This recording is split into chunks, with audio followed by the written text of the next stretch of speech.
നമസ്കാരം, എല്ലാവർക്കും ചാനലിലോട്ട് സ്വാഗതം. നമ്മളിന്ന് ഉരുളക്കിഴങ്ങും ക്യാരറ്റും കൊണ്ട് ഒരു ക്രിസ്പി ആയിട്ടുള്ള ഒരു സ്നാക്സ് റെസിപ്പിയാണ് ചെയ്യുന്നത്. രാവിലെ മോർണിംഗ് ബ്രേക്ക്ഫാസ്റ്റ് ആയിട്ടും ഈവനിങ് സ്നാക്സ് ആയിട്ടും ഒക്കെ നിങ്ങൾക്ക് കഴിക്കാൻ പറ്റുന്ന ഒരു സിമ്പിൾ റെസിപ്പിയാണ്. അപ്പോൾ നമുക്കത് എങ്ങനെയാണെന്ന് നോക്കാം. നമുക്ക് തയ്യാറാക്കാനായിട്ട് തുടങ്ങാമേ. അതിനായിട്ട് ഞാൻ ഒരു മീഡിയം സൈസ് ഒരു ഉരുളക്കിഴങ്ങ് എടുത്തിട്ട് ഗ്രേറ്റ് ചെയ്തെടുത്ത് വെച്ചിട്ടുള്ളതാണ്.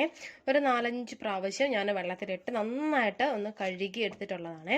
ഇനി നമുക്ക് എന്ത് ചെയ്യാം, ഇതിൻ്റെ വെള്ളമൊന്നുമില്ല, നന്നായിട്ട് പിഴിഞ്ഞ് എടുക്കണം. ഇതുപോലെ എടുത്തതിന് ശേഷം നമുക്ക് ഒരു ബൗളിലോട്ട് ഇത് ഇട്ട് കൊടുക്കാം. വെള്ളത്തിൻ്റെ ഈർപ്പമൊന്നും ഇല്ലാതെ വേണം ഇട്ട് കൊടുക്കാനായിട്ട്. ഇനി നമുക്കിതിലോട്ട് ക്യാരറ്റ് ഗ്രേറ്റ് ചെയ്തത്, അത് ഞാൻ ഒരു ക്യാരറ്റാണ് എടുത്തിട്ടുള്ളത്. ഇനി നമുക്കിതിലോട്ട് കറിവേപ്പില ഞാൻ ഇതുപോലെ ഒന്ന് അരിഞ്ഞിട്ടാണ് ചേർത്തിട്ടുള്ളത്. അപ്പം നിങ്ങൾക്ക് കറിവേപ്പില അതുപോലെ തന്നെ മല്ലിയില ഒക്കെ ഇഷ്ടമാതിരി നിങ്ങൾക്ക് ഇതിലോട്ട് ചേർത്ത് കൊടുക്കാമേ. ആവശ്യത്തിന് ഉപ്പ്,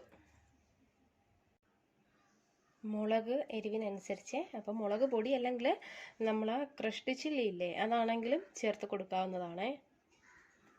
നാരങ്ങ നീര് ഒരു ടീസ്പൂൺ കണക്കിന് നാരങ്ങ നീര്.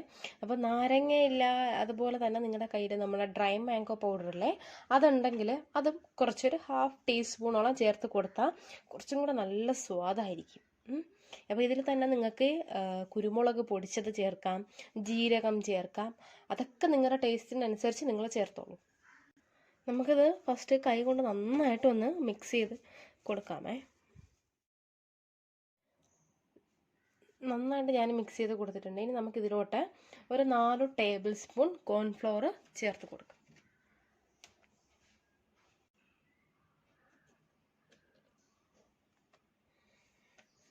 നമുക്കിത് മിക്സ് ചെയ്ത് കൊടുത്തിട്ട് പിന്നീട് നിങ്ങൾക്ക് കുറച്ചും കൂടെ ഒരു മാവ് വേണമെന്ന് തോന്നണമെങ്കിൽ കുറച്ചും കൂടെ നമുക്ക് കോൺഫ്ലവർ ആഡ് ചെയ്ത് കൊടുക്കാം. കോൺഫ്ലവറിന് പകരമായിട്ട് നിങ്ങൾക്ക് മൈദ ചേർക്കാം. മൈദ ചേർത്താലും നമ്മൾ കോൺഫ്ലവറിൻ്റെ ആ ഒരു ടേസ്റ്റും അതുപോലെ തന്നെ ആ ഒരു ക്രിസ്പി ആയിട്ടും നമുക്ക് കിട്ടില്ല. അപ്പോൾ മാക്സിമം കോൺഫ്ലവർ ഉണ്ടെങ്കിൽ അത് തന്നെ ഉപയോഗിക്കാനായിട്ട് ശ്രദ്ധിക്കണം.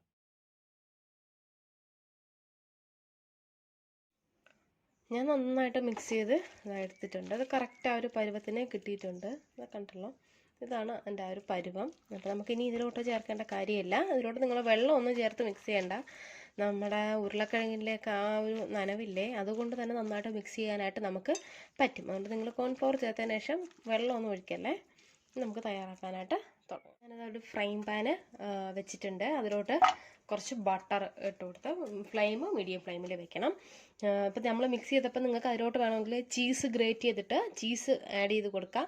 അതൊക്കെ നിങ്ങളുടെ ഇഷ്ടത്തിനനുസരിച്ച് ചേർത്തോളൂ. ഇഷ്ടപ്പെട്ട വെജിറ്റബിൾസ് ക്യാബേജ് ഉണ്ടെങ്കിൽ ക്യാബേജും വളരെ നൈസായിട്ട് ചോപ്പ് ചെയ്തിട്ട് വേണം അതിലോട്ട്, ചോപ്പല്ല ഗ്രേറ്റ് ചെയ്തിട്ട് വേണം അതിലോട്ട് ചേർക്കാനായിട്ട്. അപ്പോൾ ബട്ടർ ഒന്ന് ചൂടായി വരുന്നുണ്ട്. നമുക്ക് ഇത് കുറച്ചായിട്ട് ഇതിലോട്ട് വെച്ച് കൊടുക്കാം. വെച്ചിട്ട് ഇതുപോലെ ജസ്റ്റ് ഒന്ന് സ്പ്രെഡ് ചെയ്ത് കൊടുക്കണേ. വളരെ കട്ടിക്കങ്ങ് വെക്കാതെ ഈ ഒരു രീതിയിൽ വെച്ച് കൊടുക്കണം. അപ്പോഴേ നല്ല നൈസായിട്ട് കിട്ടും. അപ്പം ഞാൻ ഒരു 3 എണ്ണം ഇതുപോലെ ഇത്രയും ഒരു ലെവലിൽ വേണം നിങ്ങൾ വെച്ച് കൊടുക്കാൻ കേട്ടോ. കട്ടിക്ക് വെക്കല്ലേ, കട്ടിക്ക് വെക്കുമ്പോൾ പെട്ടെന്ന് അത് വെന്ത് കിട്ടില്ല. ഇനി നമുക്കിതിനെ ഒന്ന് തിരിച്ചിട്ട് കൊടുക്കാം. നമുക്കിനി തിരിച്ചിട്ട് കൊടുക്കാം.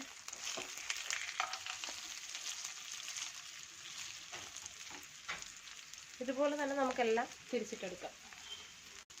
അപ്പോൾ ഇത് വെന്തിട്ടുണ്ട്. നമുക്കിനി ഇതിനൊരു പ്ലേറ്റിലോട്ട് മാറ്റാം. നമ്മുടെ അടിപൊളി റെസിപ്പി തയ്യാറായിട്ടുണ്ട്. ഇതൊക്കെ ഉണ്ടല്ലോ, നല്ല അടിപൊളിയായിട്ടാണ് ഇരിക്കുന്നത്. ഓക്കെ, ഇനി നമുക്കിത് കെച്ചപ്പിനോടോ അല്ലെങ്കിൽ നിങ്ങൾക്ക് എന്തെങ്കിലും ചട്നീസോ അങ്ങനെ എന്തെങ്കിലും ഇഷ്ടമുണ്ടെങ്കിൽ അതിനോടൊപ്പം കഴിക്കാവുന്നതാണ്. അല്ലാതെയും വെറുതെ ആണെങ്കിലും കഴിക്കാം. കൂടുതലും ടേസ്റ്റ് സോസുമായിട്ട് കഴിക്കുന്നതാണ്. ഓക്കെ, ഇതൊക്കെ ഉണ്ടല്ലോ,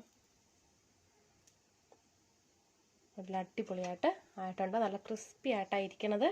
അപ്പോൾ ഒരു പ്രാവശ്യമെങ്കിലും ട്രൈ ചെയ്ത് നോക്കിയിട്ട് നിങ്ങളുടെ ഫീഡ്ബാക്സ് ഒക്കെ എന്നെ അറിയിക്കണം. അപ്പോൾ നമുക്ക് വീണ്ടും നല്ലൊരു റെസിപ്പിയായിട്ട് ചാനലിലൂടെ കാണാം. Thanks for watching.